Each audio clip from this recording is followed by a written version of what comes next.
Hey, fait que prise 2, j'espère que votre café a eu le temps de se réchauffer un petit peu. Peut-être mettre du sirop sur vos crêpes. Fait que bref, je poursuis où ce que j'étais rendu. Je ne sais pas si vous avez manqué le début de ce que je disais, mais en résumé, on se joint à l'effort qu'il y a avec la Semaine nationale de la prévention du suicide pour en parler justement ce matin. Là, c'est un sujet qui n'est pas évident, puis peut-être que tu te poses la question, qu'est-ce que vraiment la religion a à me dire sur le suicide? Si je suis déjà découragé, je me retrouve devant une situation où j'ai envie d'en finir. Je n'ai pas envie de m'en rajouter encore plus ses épaules avec de la religion.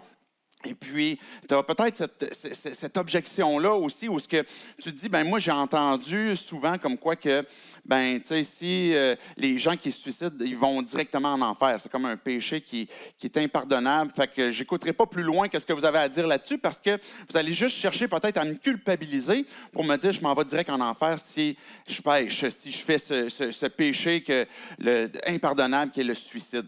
Je vais prendre le temps de vous parler qu'est-ce que Dieu a à dire là-dessus. Non, la Bible ne dit pas que tu t'en vas automatiquement en enfer si tu te suicides. Mais je vais prendre le temps quand même de t'expliquer qu'est-ce qu'elle a à dire pour que ça ne soit pas juste où ce que tu dis, bon, mais maintenant, à cette heure que je sais que je suis sûr de ne pas aller en enfer, ben je vais pouvoir procéder. Mais il y a un plan que Dieu a pour nos vies qui est de loin meilleur que ce qu'on peut peut-être imaginer même présentement. Et puis, si tu te vois comme croyant, tu as peut-être déjà placé ta foi en Jésus, tu vas peut-être avoir cette objection où ce que tu vas te dire, ben, les croyants, est-ce qu'ils ont réellement le droit que d'avoir cette pensée comme quoi qu'ils veulent en finir? Qu'est-ce que les gens vont dire de moi si je dis que j'ai perdu espoir dans ma vie, j'ai perdu espoir dans tout ce qui se passe, et puis tu restes peut-être justement avec ce fardeau sur ton cœur que tu ne peux pas en parler. C'est un sujet qui concerne tout le monde. Que tu sois croyant ou non, le suicide est un désir qu'à un moment donné, chacun d'entre nous, on peut lutter avec. De dire, je ne vois pas d'autre issue que juste d'en finir. On a vu dans le passé des gens, tant qu'ils se disent croyants, comme même des pasteurs qui ont procédé en s'enlevant la vie, des fils de pasteurs, des gens de toute profession, que ce soit policier, que ce soit infirmière, peu importe le métier, ça épargne personne. Ce sentiment de découragement, de profonde dépression où on ne voit plus loin que ce qu'on est. Puis il peut y avoir toutes sortes de raisons. Puis ce matin, je ne veux pas banaliser le sujet trop en généralisant, parce que chacun d'entre nous, on a une histoire. Chacun d'entre nous, on a une façon de penser, on a un contexte de vie. Il y a des choses qui peuvent peut-être prédisposer à ce qu'on a envie que d'en finir. Et je ne veux pas négliger ces particularités-là. Puis je ne veux pas apporter des réponses toutes cannées pour dire comme maintenant, tu as juste à croire cette chose-là, puis ça va être terminé. Mais évidemment, on a chacun d'entre nous de ces particularités. Pour voir ce sujet-là, et qu'est-ce que la Bible en dit, bien, je vais poursuivre le texte qu'on avait commencé la semaine passée.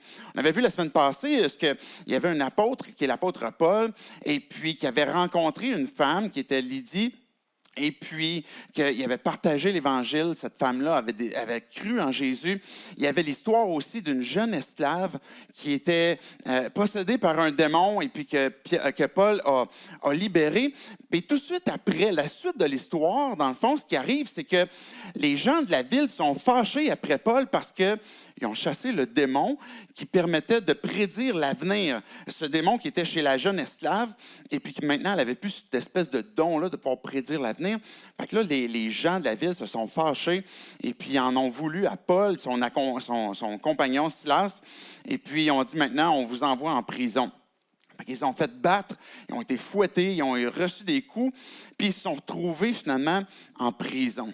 Et quand que le gardien de prison a entendu que ces deux gars-là, puis les autres qui pouvaient les accompagner, étaient des gens que les juges avaient vraiment décidé d'arrêter puis de frapper parce qu'ils avaient créé beaucoup de difficultés dans la ville à cause de ce don qui avait été perdu, mais lui, il s'est dit, je vais les garder comme au plus profond de la prison, puis je vais même attacher leurs pieds puis leurs mains pour être sûr qu'ils ne quittent pas. Et je vous lis deux versets, dans le fond, c'est dans Acte 16, et je vais lire le verset 25 et 26, juste pour qu'on puisse comprendre qu'est-ce qui se produit maintenant dans la prison. Les gars se retrouvent là, Paul, Silas, et voici qu'est-ce qui arrive. Verset 25. Vers le milieu de la nuit, Paul et Silas priaient et chantaient les louanges de Dieu, et les prisonniers les écoutaient. l'écoutaient. Il y avait d'autres gars qui étaient là, d'autres prisonniers qui étaient déjà présents, et les gens l'écoutaient. Qu'est-ce qu'ils chantaient? On ne le sait pas. Je ne sais pas si ça ressemblait à notre band ce matin, avec des paroles où Paul lui-même a écrit « J'ai été crucifié avec Christ, et si je vis, c'est plus moi qui vis, c'est Christ qui vit en moi. » Peut-être qu'il avait mis une mélodie sur ces paroles-là.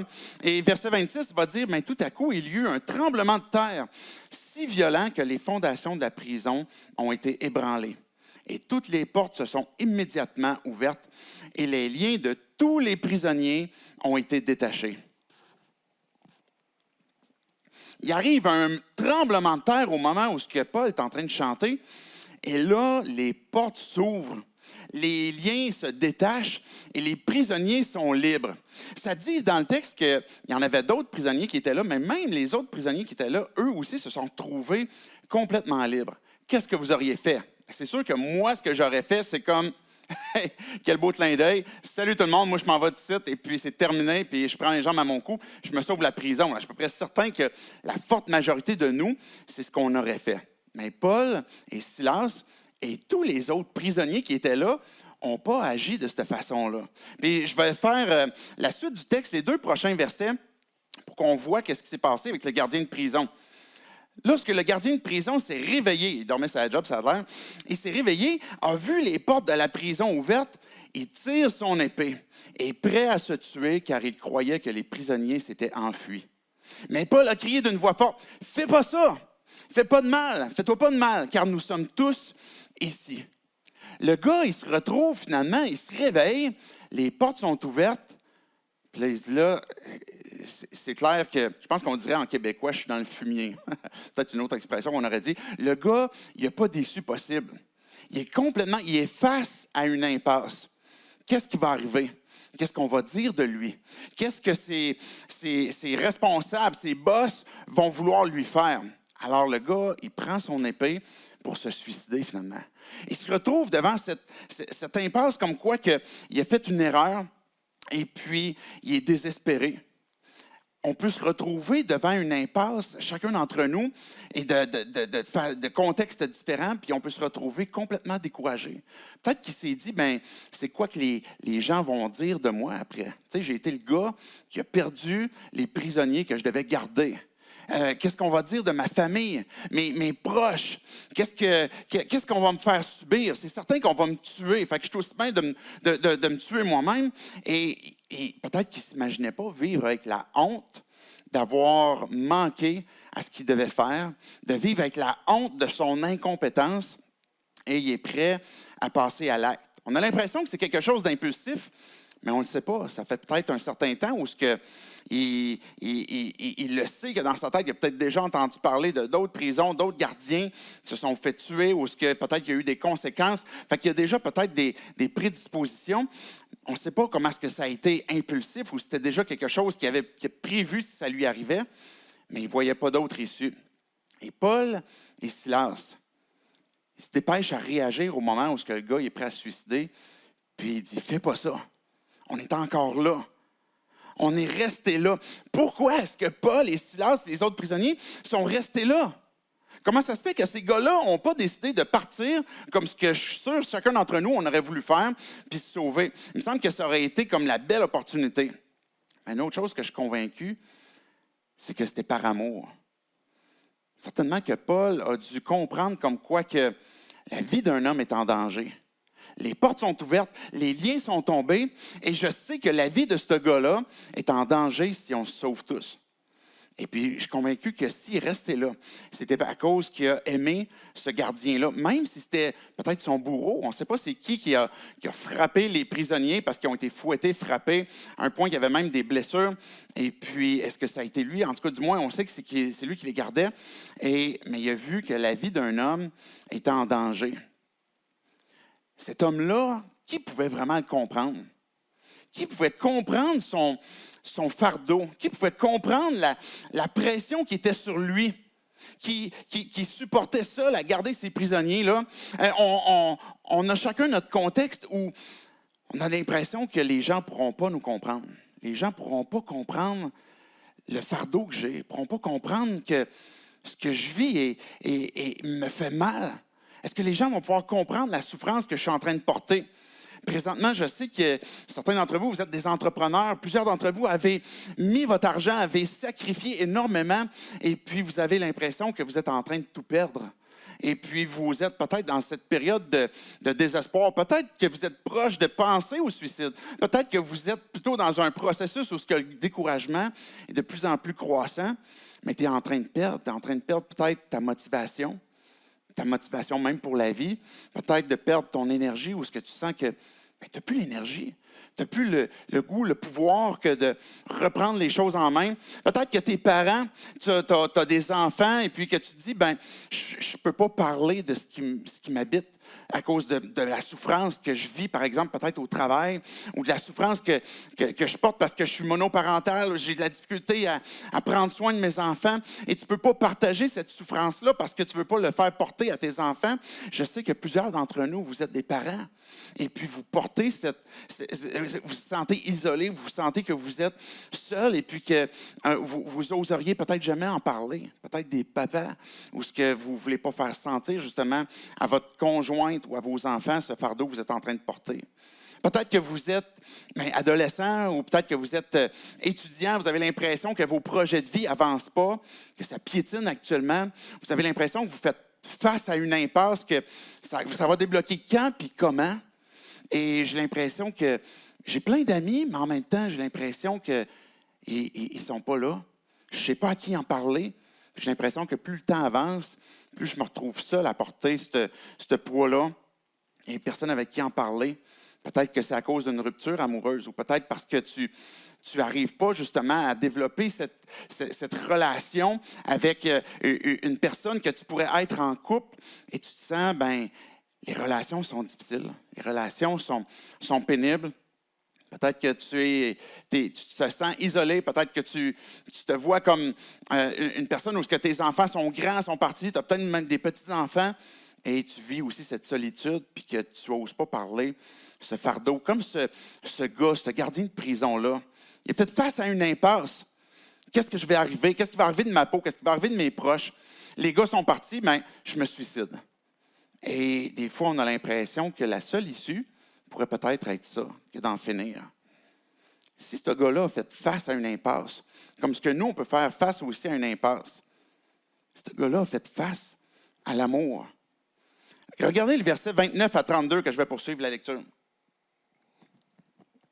Le gardien a demandé de la lumière, et puis il est entré précipitamment et s'est jeté tout tremblant aux pieds de Paul et de Silas. Il les a fait sortir et il a dit, « Seigneur, que veux-tu, que faut-il que je fasse pour être sauvé? » Il les interpelle comme « maître », c'est ce que ça veut dire « Seigneur ». Il est en train de leur dire comme « c'est vous les maîtres, c'est toi maître, qu'est-ce qu'il faut que je fasse pour être sauvé? » Et Paul et Silas ont répondu « Crois au Seigneur Jésus-Christ et tu seras sauvé, toi et ta famille. » Verset 32, « Ils lui ont annoncé la parole du Seigneur ainsi qu'à tous ceux qui étaient dans sa maison. » Le gars, il a une question. Il va se jeter aux pieds de Paul, Silas, et puis tout tremblant, il est fait sortir, et puis il leur demande, mais qu'est-ce qu'il faut que je fasse? C'est intéressant parce que si le gars il était prêt à se jeter sur son épée, parce qu'il pensait que les gars étaient sortis, puis là, il se disait, ma vie, là, c'est ça, je vais mourir. Mais quand il voit que les gars sont encore là, ce qu'il fait, c'est qu'il les fait sortir lui-même.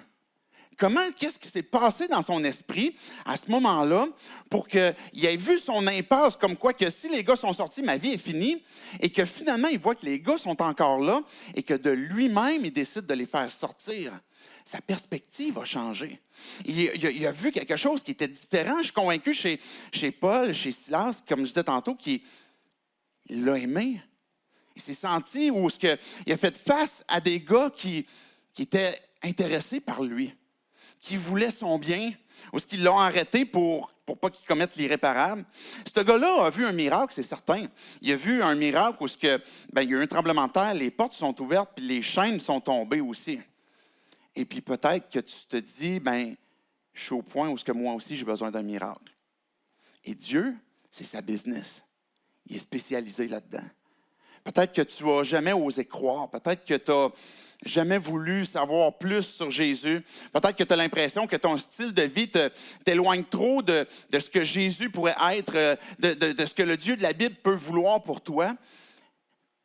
Mais Dieu a fait ce miracle-là, je suis convaincu, spécialement pour ce gardien-là, où ce que la prison a été ébranlée. On n'a pas entendu parler de ce qui s'est passé ailleurs à cause du tremblement de terre. Mais il a vu ce miracle et il a fait face aussi à l'amour de ces gars-là qu'il y avait pour lui. Et maintenant, comment est-ce qu'elle allait réagir? Et qu'on a peut-être besoin, nous aussi, de ce miracle-là, mais que tu peux le demander à Dieu.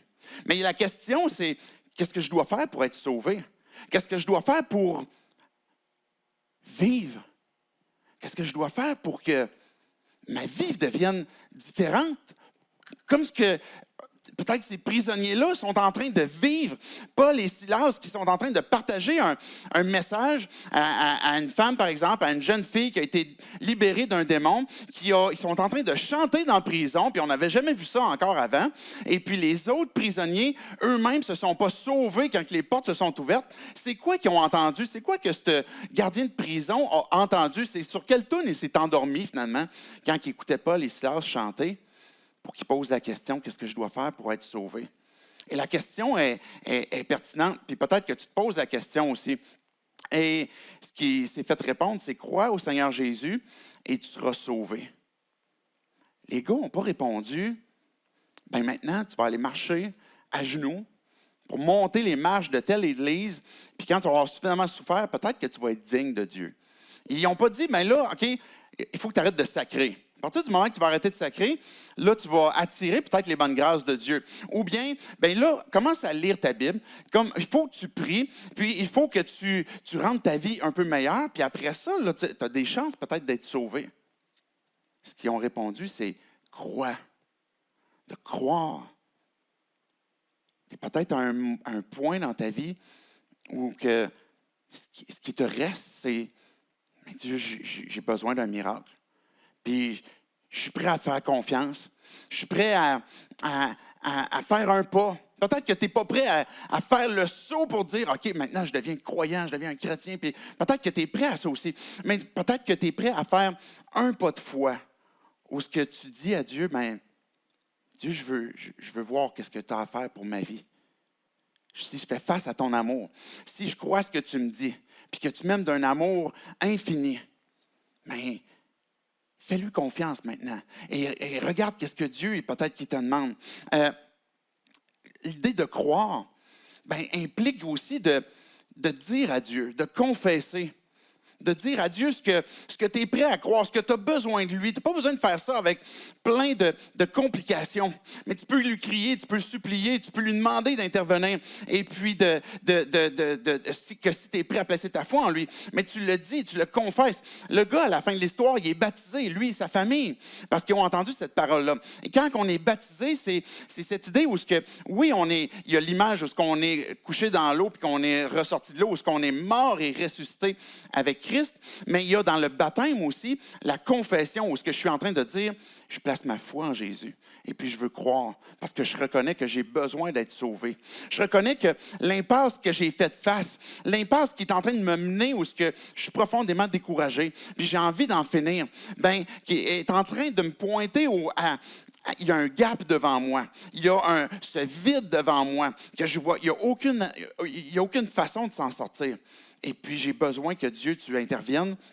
Et puis, mais pour ça, c'est de croire, c'est de confesser, c'est de dire, Dieu, j'ai besoin de toi. Je te confesse ma souffrance, ma honte, peut-être ma douleur, le fait que je me sente seul aussi. Et le verset 32 a dit qu'ils ont annoncé la parole du Seigneur. Le gars, il s'est fait dire, crois au Seigneur Jésus, tu seras sauvé. Quand on lit ça, peut-être que tu n'as jamais vraiment lu la Bible, puis pour toi, tu te dis, ça a l'air comme d'une phrase un peu en porte-pièce, ça a l'air comme un pick-up line, tu sais, où bon, ça c'est la phrase pour les chrétiens. Mais dans la suite, on voit comme quoi que les apôtres ont annoncé la parole du Seigneur, la parole de Jésus. Que Jésus a dit, celui qui croit en moi aura la vie éternelle. cette parole où ce que Jésus a dit aussi, « Venez à moi, vous tous qui êtes fatigués et chargés, je vous donnerai du repos. » La foi en Jésus, ajoute pas sur ton fardeau. Parce que peut-être que tu avais cette objection-là où ce que tu dis, mais qu'est-ce que l'Église a à dire là-dessus? Qu'est-ce que la Bible a à dire sur le suicide? Qu'est-ce que vraiment la religion peut m'aider? Ça va juste ajouter à mon fardeau et c'est le contraire. L'Évangile qu'il fait en clair. Puis même, vous pourriez regarder le chapitre 15 de ce qu'on est en train de lire dans Actes, où les apôtres ont dit, il ne faut pas ajouter de fardeau sur les épaules des gens. On a vu comment est-ce que depuis Moïse, tout le monde a cherché à se mettre des lois sur les épaules, puis cherché à accomplir des choses pour performer, pour mieux faire, pour plaire à Dieu. Et c'est pas en mettant des fardeaux sur les gens, mais c'est en enlevant le fardeau. Et c'est ça l'Évangile. Ça vient enlever ce fardeau où peut-être c'est de la honte, peut-être c'est de la colère, de la frustration, peut-être que c'est un sentiment où il n'y a aucune issue. Et puis que j'ai besoin comme quoi que Dieu enlève ce fardeau-là, enlève le mal qui m'habite, enlève cette culpabilité peut-être qui est sur mon âme. Et puis que j'ai besoin de me retrouver plus léger. Parce que j'ai besoin que Dieu puisse intervenir. Et quand Jésus a dit à la croix, par exemple, que tout est accompli, pourquoi est-ce qu'il a dit ça? Il a porté notre honte pour qu'on puisse être accueillis. Il a porté la honte d'être même séparé d'avec son Père pour qu'on puisse être restauré dans une relation avec lui. Pour plus qu'on soit isolé, pour plus qu'on se retrouve seul, mais qu'on se retrouve réconcilié avec notre Créateur, qu'on puisse retrouver le but de ce pourquoi on a été créé, qui a porté la souffrance, il a porté ta souffrance pour pouvoir te donner la vie éternelle, pour que tu puisses être restauré, que tu puisses être guéri dans ton âme, dans ton corps, que tu puisses avoir une nouvelle vie, ou ce qui a vécu la mort pour que tu puisses vivre. Je veux conclure avec les 2 derniers versets. À cette heure-là de la nuit, le gardien les a amenés pour laver leurs plaies. Il a immédiatement été baptisé, lui et tous les siens. Après les avoir conduits chez lui, il leur a servi à manger. Il se réjouissait avec toute sa famille d'avoir cru en Dieu. Qu'est-ce qui a amené ce gars-là à vouloir se jeter sur son épée, à finir finalement avec sa famille, où il y avait des réjouissances? Parce qu'il était content que d'avoir cru en Dieu, d'avoir cru à la parole du Seigneur, où il n'y a pas eu un fardeau supplémentaire, mais plutôt qu'il a été libéré. Cette histoire-là, ce n'est pas un copier-coller. J'ai dit tantôt au tout début comme quoi on a tous notre histoire. On a tous nos particularités, on a tous notre façon de penser, on a tous nos défis, on a tous nos difficultés. Et puis, ce gardien de prison-là a eu son histoire, mais tu as ton histoire aussi. Tu as ton processus peut-être que tu as besoin de vivre. Mais cette histoire-là, si elle n'est pas la tienne, mais tu peux comprendre quand même ce qui a fait que ce gars-là a eu une vie complètement différente par après, à cause de sa foi qu'il avait placée en Jésus. Quel petit pas est-ce que tu peux faire maintenant? Quelle décision est-ce que tu peux prendre? Ne serait-ce que petite. Peut-être demander de l'aide. Peut-être commencer à en parler. Peut-être même, je sais que les modérateurs ont placé peut-être un lien, peut-être une petite vidéo pour vous donner des outils, mais le fait de demander de l'aide est un premier pas qui peut être une bonne chose. Ou c'est peut-être le temps de prendre une pause. Que tu es peut-être en train de mener un train de vie qui te conduit vers un burn-out puis encore plus de découragement. Et puis que c'est peut-être le temps de prendre une pause. Dire là, j'ai besoin de repos. J'ai besoin de retrouver mon esprit. Peut-être que c'est de besoin d'aller consulter. Ça peut être une période de ta vie où peut-être tu as besoin de rencontrer un médecin. Peut-être que ta santé a besoin d'être prise en charge. Et c'est une chose qui est correcte. Que c'est correct que tu ailles voir un médecin, que c'est correct que peut-être même que tu ailles à l'urgence, peut-être que tu en parles avec un proche. Et puis peut-être que tu donnes la chance même aussi à des proches de pouvoir prendre soin de toi. Il va y avoir des gens qui peut-être autour de toi vont être maladroits. Que si tu leur en parles, ils vont peut-être te répondre avec des choses qui vont peut-être te faire sentir coupable. Mais même dans leur maladresse, je veux t'encourager à voir derrière ça que c'est parce qu'ils t'aiment. parce qu'ils veulent prendre soin de toi. C'est peut-être le messager que Dieu est en train de t'envoyer pour t'aider, pour t'accompagner. Peut-être c'est ce pas-là que tu as besoin de te laisser aider, de briser le cercle vicieux peut-être de cette solitude-là. Je veux prier en terminant, prier pour toi, prier si tu vis cette souffrance actuellement, parce que tu as l'impression de porter un mal, une souffrance que tu ne pourras pas t'en sortir. Bien, je veux simplement prier pour toi. Dieu, je veux te dire merci pour cette histoire qui nous rappelle que on peut faire face un jour ou l'autre, Dieu, à des circonstances qui nous emmènent à ne pas voir d'espoir, à ne pas avoir de vue sur ça va être quoi ma prochaine option. Mais mon remerciement, Dieu, c'est parce que tu nous mets face aussi devant ton amour. Tu n'es pas celui, Jésus, qui est venu pour culpabiliser, pour juger, mais pour sauver. Tu es venu pour révéler ton amour. Père, tu nous as tellement aimés que tu nous as donné ton Fils parce que tu connais le mal qui nous habite, le mal que nous, on a besoin de se repentir. Tu connais les choses qu'on a fait qui nous ont conduits là, Dieu. Et des fois, on porte notre honte ou notre culpabilité avec raison. Mais ce que tu nous dis, c'est que tu es prêt à nous pardonner. Et j'ai besoin de ton aide, Dieu, pour que je puisse vivre cette vie que tu veux que j'aie. Dieu, j'ai besoin, moi aussi, de voir ce miracle. Que si Dieu, c'est ta business que de faire ces miracles, que de pouvoir intervenir dans nos vies. Je te prie d'intervenir dans ma vie. Parce qu'actuellement, je ne vois pas comment ça va pouvoir avancer. Je ne vois pas comment est-ce que je vais pouvoir m'en sortir. Et Dieu, envoie-moi ton aide aussi. Viens ouvrir mon esprit, ouvrir mon cœur pour que je puisse justement saisir ces aides ou cette opportunité que tu me donnes. Et Dieu, je te prie pour chaque personne qui ont ce besoin dans leur âme que d'être restauré, mais que tu puisses apporter ta paix, que tu puisses apporter le repos, que tu puisses apporter de la restauration et que tu puisses, Dieu, apporter cette vie éternelle pour tous ceux qui en ont besoin et être renouvelés pour tous ceux qui ont déjà placé leur foi en toi, Jésus, mais qui ont besoin de renouveler leur confiance en toi. Reçois toute gloire, tout honneur. C'est en ton nom, Jésus, compris. Amen.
Tout ce dont j'ai besoin.